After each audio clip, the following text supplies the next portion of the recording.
Olá, pessoal, sejam todos novamente muito bem-vindos.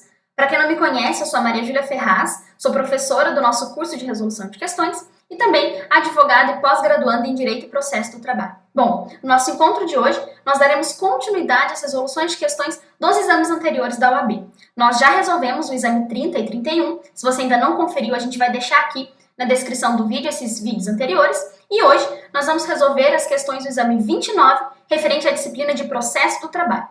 Antes de nós iniciarmos as resoluções, eu vou deixar aqui para vocês as minhas redes sociais, para que a gente possa conversar não só sobre essa resolução de questões, sobre também outras questões que vocês fizeram que não foram abordadas aqui, e também, se vocês tiverem dúvidas em relação à disciplina de processo e direito do trabalho e outras questões relacionadas à prova, vai ser uma honra contribuir para essa preparação de vocês.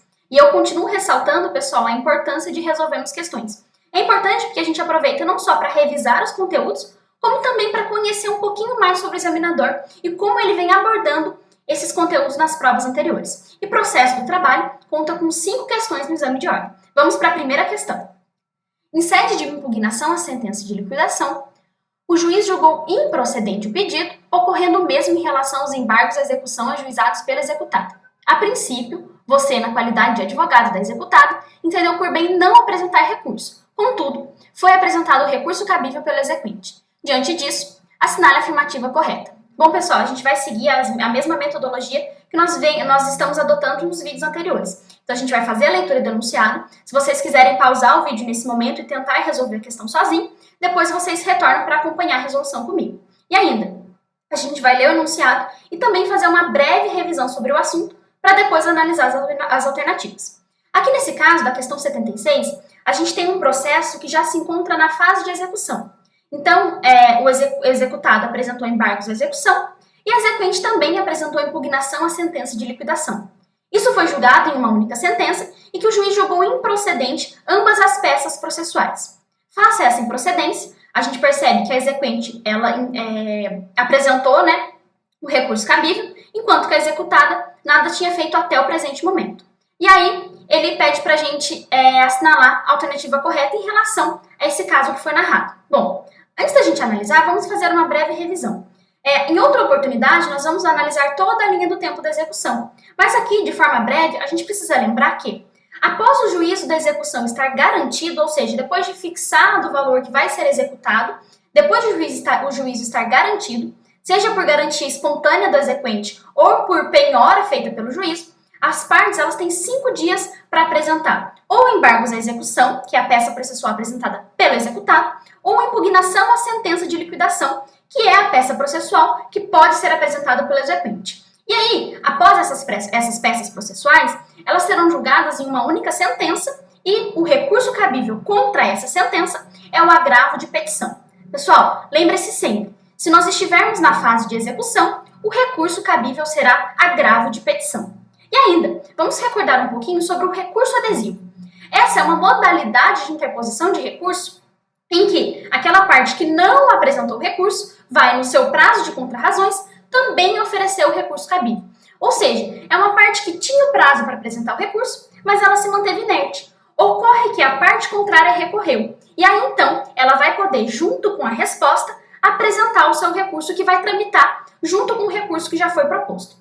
E a gente precisa lembrar que a súmula 283 do TST autoriza que a modalidade de interposição do recurso adesivo seja adotada nos casos de agravo de petição. Bom, feito esse breve resumo sobre a execução e sobre o recurso adesivo, vamos para a leitura das alternativas. Acompanhem comigo. Alternativa A.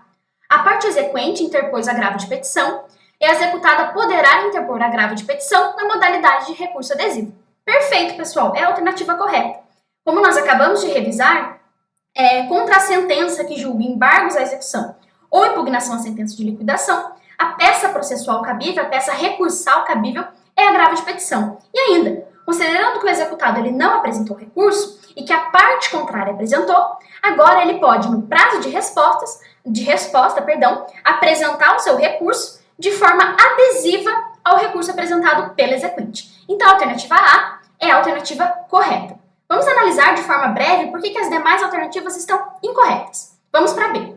Ambas as partes poderiam interpor agravo de petição na hipótese, porém, não mais existe essa possibilidade para executado, pois esta não apresentou recurso no prazo próprio. Errado. Existe sim essa possibilidade. Bem verdade, a executada deixou de apresentar o recurso. Ocorre que ainda há a possibilidade de que ela recorra daquela decisão através da interposição de recurso na modalidade adesiva. Então, alternativa incorreta. Vamos para C. A parte autora interpôs recurso de revista. Vamos parar por aqui, porque a gente acabou de ver, se nós estivermos na fase de execução, o recurso cabível face àquela sentença que julgou os embargos à execução e a impugnação à sentença de liquidação é o agravo de petição e não o recurso de revista. E por fim, ele traz que a parte autora apresentou recurso ordinário. Errado, pessoal, não há o que se falar em RO, porque a gente está na fase de execução, o recurso cabível seria mesmo o agravo de petição. Então, questão 76, a alternativa correta é a A. Vamos para a próxima questão, acompanhem comigo. Em março de 2019, durante uma audiência trabalhista que envolvia a sociedade empresária ABCSA, o juiz indagou a pessoa que se apresentou como preposto se ela era empregada da empresa, recebendo como resposta que não. O juiz, então, manifestou seu entendimento de que uma sociedade anônima deveria, obrigatoriamente, fazer-se representar por empregado, concluindo que a sociedade empresária não estava adequadamente representada. Decretou, então, a revelia, excluiu a defesa protocolizada e sentenciou o feito na própria audiência, julgando os pedidos inteiramente procedentes.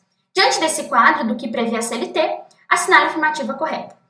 Bom, pessoal, aqui a gente tem uma questão que trata sobre audiência. No caso narrado aqui, a gente tem que havia uma audiência, que a reclamada ela se fez representada pelo preposto, ocorre que esse preposto ele não era empregado da empresa. E assim, por entender então que a reclamada não estava devidamente representada, o juiz decretou a revelia dessa empresa, excluiu a defesa que havia sido protocolizada e julgou procedente os pedidos do reclamante. Vamos fazer uma breve revisão sobre a audiência trabalhista.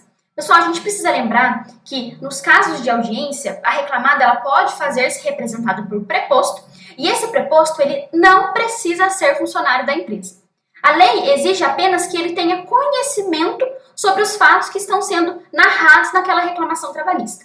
Vale ressaltar que ele precisa ter conhecimento, ele sequer precisa ter presenciado os fatos. O artigo 843 da CLT, ele trata sobre esse tema e ele traz no parágrafo 1º que aquele preposto ele precisa ter conhecimento dos fatos, como nós acabamos de ver, e ainda, em seu parágrafo 3º, ele traz expressamente que o preposto não precisa ser funcionário da empresa. Então, vale sempre a gente lembrar disso no que diz respeito à audiência trabalhista. E por fim, eu retorno com vocês uma breve lembrança sobre recurso, no sentido de que, nos casos de sentença trabalhista, o recurso cabível será o recurso ordinário no prazo de 8 dias. Bom, feito esse breve resumo, vamos para as alternativas. Alternativa A. Ele pergunta, diante desse quadro do que prevê a CLT, assinale a afirmativa correta. Alternativa A. Nada há de ser feito porque uma SA, por exceção, precisa conduzir o empregado para representá-lo. Errada, pessoal. A lei, nós acabamos de ver, ela não traz nenhuma exceção a que a reclamada possa estar representada por um preposto, e que ele não precisa ser funcionário da empresa. Então, alternativa incorreta. A B. O advogado da ré deverá interpor recurso ordinário no prazo de 8 dias, buscando anular a sentença, pois o preposto não precisa ser empregado da reclamada. Perfeito, pessoal, é a alternativa correta e retrata o dispositivo legal que nós acabamos de ler. Bem verdade, o preposto não precisa ser empregado da empresa, basta apenas que ele tenha conhecimento dos fatos. E ainda, nós vimos que esse caso, o juiz julgou procedente os pedidos do reclamante através de uma sentença.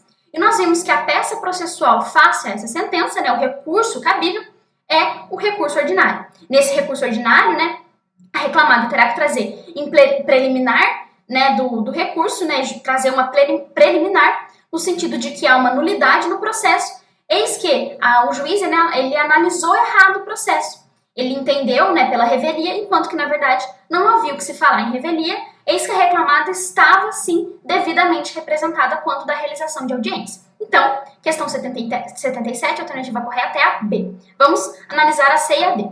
O advogado da ré deverá impetrar mandado de segurança. Errado, vamos parar por aqui. Isso porque nós acabamos de ver que o recurso cabível é recurso ordinário. Nesse caso, a legislação prevê um recurso cabível. Então, não há o que se falar em impetrar MS pela reclamada. E a D, ela traz que, uma vez que a CLT faculta o juiz a aceitar ou não um preposto, pessoa que não seja empregada, a gente já pode parar aqui também. Sabe por quê, pessoal? A gente precisa lembrar que não é uma faculdade da CLT o juiz aceitar ou não.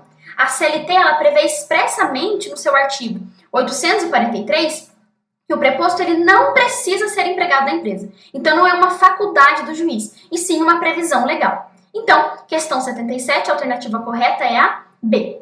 Vamos agora, pessoal, para a questão 78. Acompanhem comigo. Antes da gente iniciar a leitura, eu vou falar para vocês que se vocês não curtiram ou não compartilharam o vídeo que a gente está gravando, façam isso para que mais pessoas possam acessar esse conteúdo e se preparar para o exame de ordem, assim como vocês estão se preparando. Bom, vamos para a leitura do enunciado. Questão 78. O réu, em sede de reclamação trabalhista ajuizada em 20 de 4 de 2018, apresentou defesa no processo eletrônico, a qual não foi oferecida sob sigilo. Feito o pregão, logo após a abertura da audiência, a parte autora manifestou interesse em desistir da ação. Sobre a desistência da ação pela parte autora, assinale a afirmativa correta. Bom, pessoal, aqui a gente tem uma questão que trata sobre desistência da ação, um tema inserido aí pela reforma trabalhista. O que a gente precisa lembrar? Nesse caso hipotético do enunciado, então a gente tinha uma reclamação trabalhista, tinha uma audiência, foi feito o pregão, que é a chamada das pessoas para entrarem na audiência, e naquele momento da audiência, o reclamante manifestou interesse em desistir daquela demanda. Vamos fazer uma breve revisão sobre a desistência da ação. Pessoal, o artigo 841, parágrafo 3º da CLT, ele traz uma regra que a gente precisa lembrar sobre o tema. O reclamante ele pode sim desistir daquela demanda que ele eventualmente ajuizar.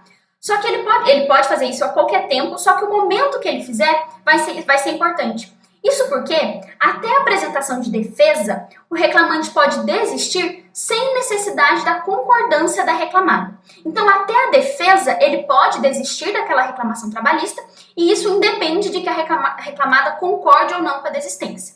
Ocorre que, a partir do momento que a reclamada apresentou defesa nos autos, aquela desistência ela só vai poder ser homologada pelo juiz se houver o consentimento da reclamada quanto à desistência.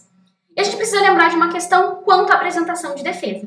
A gente sabe que o ato formal de apresentar a defesa é no momento da audiência.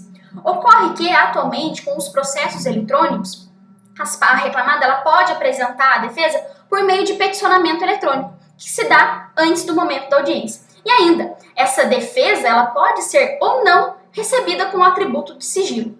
O que a gente precisa saber é que, independente se a defesa foi apresentada através, no momento formal da audiência, ou por peticionamento eletrônico, ou ainda com ou sem um atributo de sigilo, o que importa é saber que se aquela defesa foi recebida pelo juízo, aquele é um marco temporal, que vai determinar que a partir daquele momento, o reclamante não vai mais poder desistir daquela reclamação trabalhista sem que haja o consentimento da reclamada quanto à desistência. Então, eu trouxe aqui uma ilustração para vocês se lembrarem. Se antes da contestação eu quiser desistir, ela pode ser homologada pelo juízo. Após a apresentação de contestação, ou seja, após o oferecimento de defesa pela reclamada, o reclamante só vai poder desistir se houver a concordância da reclamada quanto à desistência. Feito esse breve resumo, vamos analisar todas as alternativas. Acompanhem comigo. Alternativa A. O juiz deverá imediatamente homologar a desistência. Errado, pessoal, porque nesse caso, o reclamante pugnou pela desistência quando já havia sido apresentada a defesa através do meio eletrônico. Então, a desistência não poderá ser homologada de forma imediata. A B. Não é possível desistir da ação após a propositura desta. Errado, pessoal. Nós acabamos de ver que a CLT permite sim que o reclamante desista daquela demanda trabalhista. A C. Oferecida a contestação, ainda que eletronicamente, o reclamante não poderá, sem consentimento do reclamado, desistir da ação. Pessoal, essa é a alternativa correta e reflete exatamente o dispositivo legal que nós acabamos de ver, que trata do tema, que prevê exatamente isso, que o reclamante só vai poder desistir da reclamação trabalhista se já tiver sido apresentada a contestação, se houver o consentimento do reclamado. Então, questão 78, a alternativa correta é a C, que reflete exatamente o dispositivo legal. E a D, que ela fala que o oferecimento de defesa ele nada se relaciona com a desistência. E errado, nós acabamos de ver que é de suma importância, quando se trata de desistência, que a gente analise se aquele processo já possui ou não defesa oferecida pelo réu. Porque se possuir, para que aquela defesa, para que aquela desistência, seja homologada, é necessário o consentimento do reclamado. Então, questão 78, a alternativa correta é a C. Vamos juntos agora, pessoal, para a leitura da questão 79. Acompanhe comigo com bastante atenção, porque esse é um tema também muito importante que já foi cobrado inúmeras vezes pela OAB. Acompanhe a leitura comigo. Augusto, Foi empregado de uma lavanderia por 2 anos, tendo sido desligado em setembro de 2018. Após receber as verbas da ruptura, procurou um advogado com a intenção de ajuizar reclamação trabalhista para postular horas extras não recebidas durante o pacto laboral. Após a entrevista e colheita de todas as informações, o advogado de Augusto entrou em contato com a ex-empregadora na tentativa de formular um acordo que, após debatido e negociado, teve sucesso e foi reduzido a termo. Então, as partes ajuizaram uma homologação de acordo extrajudicial na Justiça do Trabalho, em petição conjunta assinada pelo advogado de cada requerente, mas que não foi homologado pelo juiz, por este entender que o valor da conciliação era desfavorável ao trabalhador. Desse modo, o magistrado extinguiu o feito sem resolução de mérito. Diante da situação dos termos da CLT, assinale a afirmativa correta. Bom, pessoal, aqui, como eu falei, a gente tem uma questão que trata de um tema muito importante, que é a homologação de acordo extrajudicial trazida pela reforma trabalhista. Pessoal, o que a gente precisa saber sobre essa peça processual? Ela tem como escopo que as partes de uma relação de trabalho possam formular um acordo para pôr fim àquela relação, para aquele extinto contrato de trabalho, e levar isso apenas para que seja homologado pela Justiça do Trabalho. Então, ao invés de o reclamante ajuizar uma ação trabalhista, ter uma audiência, as partes, antes mesmo desse processo, elas se reúnem e chegam aí a um acordo, resolvem aquela questão e põem fim àquela demanda. Então, elas elaboram, através de cada uma por ser representada por seus advogados, elas elaboram um termo de acordo através de uma petição conjunta e levam isso para que seja submetida à homologação na Justiça do Trabalho. A gente precisa lembrar que essa homologação de acordo extrajudicial ela é um procedimento de jurisdição voluntária previsto no artigo 855b e seguintes da CLT e traz como 2 requisitos principais para que esse termo de acordo tenha validade. Que as partes façam esse acordo esse termo de acordo através de uma petição conjunta e que as partes estejam representadas por advogados distintos. Então, aquele meu empregado vai ter que ter um advogado e a empresa também vai ter que estar representada por um advogado. E aí eles vão fazer uma petição conjunta, ambos irão assinar com seus respectivos representantes e vão levar aquilo para homologação na Justiça do Trabalho. E agora, vamos analisar as alternativas. Antes disso, vale a gente fazer também uma recordação. O juiz ele vai julgar aquela homologação de acordo extrajudicial, ou seja, ele vai analisar se ele vai homologar ou não. Essa homologação ela é uma faculdade do juiz. Se ele homologa, ele vai fazer isso através de uma sentença. E essa sentença ela vai transitar em julgado na data da sua homologação e não vai ser cabível nenhum recurso a ser interposto pelas partes, justamente porque houve aí o trânsito em julgado no momento da homologação. E ainda, se o juiz não homologar aquele acordo que foi apresentado, que é o caso do nosso enunciado, né, a situação hipotética de Augusto, se o juiz não vier a homologar aquele acordo, ele também vai fazer isso através de uma sentença e contra essa sentença, como nós já revisamos nas questões anteriores, o recurso cabível é o recurso ordinário. Bom, feito esse resumo, vamos analisar as alternativas. Alternativa A. Agiu corretamente o juiz porque não há previsão desse tipo de demanda na Justiça do Trabalho. Errado, pessoal, é aquela alternativa que a gente já elimina de cara, justamente porque há sim previsão da homologação de acordo extrajudicial na Justiça do Trabalho, que vem aí prevista no artigo 855b e seguintes da CLT. Vamos para B. As partes poderão interpor recurso ordinário da decisão que negou a homologação desejada. Perfeito, pessoal, é a alternativa correta. Como eu acabei de falar para vocês, o juiz não homologou, e aí ele extinguiu o feito, né, sem resolução de mérito. Essa extinção do feito foi realizada através de uma sentença, e contra essa sentença, nós bem sabemos que o recurso cabível é um recurso ordinário. Vamos analisar por que a C e a D estão incorretas. Vamos para C.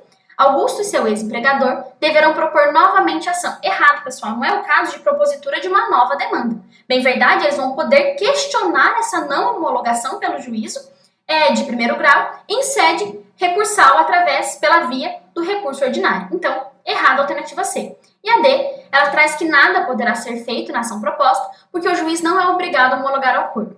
Realmente, pessoal, o juiz não é obrigado a homologar o acordo, mas esse inconformismo em relação à não homologação, ele pode ser rebatido pela via recursal. Então, eles podem sim fazer alguma coisa e, nesse caso, a atuação que deve ser tomada é interpor um recurso ordinário. Então, pessoal, questão 79, que trata sobre aí um tema de extrema importância, vale a pena até depois vocês darem uma lida nesses dispositivos, que é a homologação de acordo extrajudicial, e nós analisamos e concluímos então que a alternativa correta é a B. Pessoal, vamos para a nossa última questão, questão 80, que trata sobre competência na Justiça do Trabalho. Vocês vão perceber aqui que ele traz 4 itens no enunciado com 4 situações diferentes e ao final ele pergunta, diante da norma de regência acerca da competência, assinar a opção que indica quem deverá ajuizar a ação na Justiça do Trabalho para ver seu pleito atendido. Então a gente tem aí 4 itens que retratam situações diferentes e que ao final o examinador questiona quais desses cenários poderão ser julgados perante a Justiça do Trabalho. Vamos analisar cada um dos itens e aproveitar para já fazer uma revisão em relação a eles.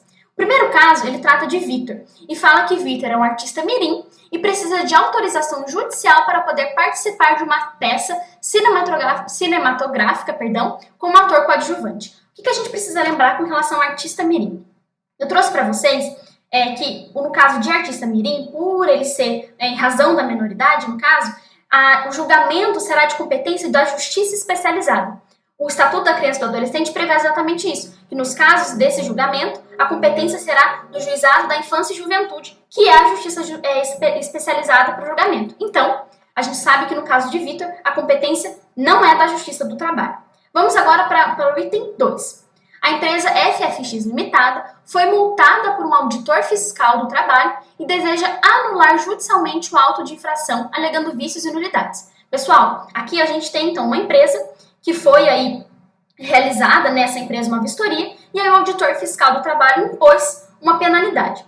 E aí a gente precisa recordar que o artigo 114 da Constituição Federal prevê em seu inciso 7º que todas as questões relacionadas a penalidades administrativas impostas pelos órgãos de fiscalização da Justiça do Trabalho, o questionamento acerca dessa penalidade vai ser de competência da Justiça do Trabalho. Então, no caso, a Justiça do Trabalho será sim competente para julgar a demanda a ser apresentada pela empresa FFX. Então, ela vai apresentar uma ação anulatória questionando aí essa penalidade que foi imposta por um auditor fiscal do trabalho. Por esse motivo, é sim competência da Justiça do Trabalho. Então, já podemos assinalar que o item 2 trata sim de um caso de competência da Justiça do Trabalho. Vamos para o terceiro item. O empregado Regis teve concedido pelo INSS auxílio-doença comum, mas entende que deveria receber auxílio-doença acidentário. Daí porque pretende a conversão judicial do benefício. Pessoal, aqui a gente tem então um empregado que ele quer converter um benefício que foi conferido pelo INSS. E aí a gente precisa lembrar que eu trouxe aqui o dispositivo para vocês, na verdade eu não trouxe o dispositivo, mas a gente precisa lembrar que nos casos de ações previdenciárias em face do INSS, depois eu deixo aqui na descrição do vídeo o artigo que fundamenta essa questão, mas a gente só precisa lembrar que todas as ações que forem propostas em face do INSS, questionando aí um benefício previdenciário que foi concedido, não será competência da Justiça do Trabalho, ou seja, a Justiça do Trabalho não é competente para julgar essas demandas que forem propostas em face do INSS. Então, o item 3 trata de uma situação que não é de competência da Justiça do Trabalho. Vamos para o item 4. Joanilson, advogado, foi contratado por um cliente para o ajuizamento de uma ação de despejo, mas esse cliente não pagou os honorários contratuais que haviam sido acertados. Então, a gente tem aqui um advogado que ele fez um contrato para prestação de serviço e acontece que o seu cliente não efetuou o pagamento dos honorários advocatícios pactuados. E aí, pessoal, o que a gente precisa lembrar é da súmula 363 do STJ, que traz que é de competência da Justiça Estadual o julgamento de ações de cobrança ajuizadas por profissionais liberais. Então, a gente sabe que o advogado ele é um profissional liberal, e aí ele fez esse contrato de honorários advocatícios, e aí ele vai ter que ajuizar essa demanda não na Justiça do Trabalho, e sim na Justiça Estadual, ainda que aquele contrato tenha avançado algum serviço referente à Justiça do Trabalho, ou seja, ainda que ele tenha ajuizado uma reclamação trabalhista ou feito uma defesa, de qualquer forma, a competência será da Justiça Estadual. Então, pessoal, nesse caso, nós analisamos os 4 itens e verificamos que apenas o item 2 trata de um caso em que a legislação prevê que seja a competência da Justiça do Trabalho. Então, na questão 80, a alternativa correta, na verdade, é a alternativa D, que trata que apenas a empresa FFX Limitada, que foi multada por um auditor fiscal do trabalho, é que vai poder ajuizar a sua reclamação perante a Justiça do Trabalho. Nos demais casos, não é de competência da Justiça do Trabalho. E aí, pessoal, só para a gente lembrar, eu trouxe aqui que é a Justiça do Trabalho não é competente para julgar ações contra o INSS, ações de cobrança de honorários de profissionais liberais e também não é competente para julgamento de crimes. Então, questão 80, alternativa correta é a D. Bom, pessoal, eu encerro aqui minha resolução de questões com vocês. Eu espero ter contribuído na preparação de vocês. Eu reitero as minhas redes sociais para que a gente possa manter o contato, para que eu possa auxiliá-los ainda mais nessa preparação, será uma honra. E trago também uma frase que diz o seguinte: você só vence amanhã se não desistir hoje. E é exatamente isso, pessoal. Eu sei que a gente tem momentos de dificuldade, principalmente vocês, que estão se preparando nesse momento difícil de pandemia, com adiamentos, com essa incerteza em relação à aplicação da prova. E o importante é não desistir. É a gente saber que esse caminho pode ser difícil, mas no final tudo vai valer muito a pena porque vocês vão conseguir essa tão sonhada vitória e essa tão sonhada aprovação. Contem comigo nessa preparação.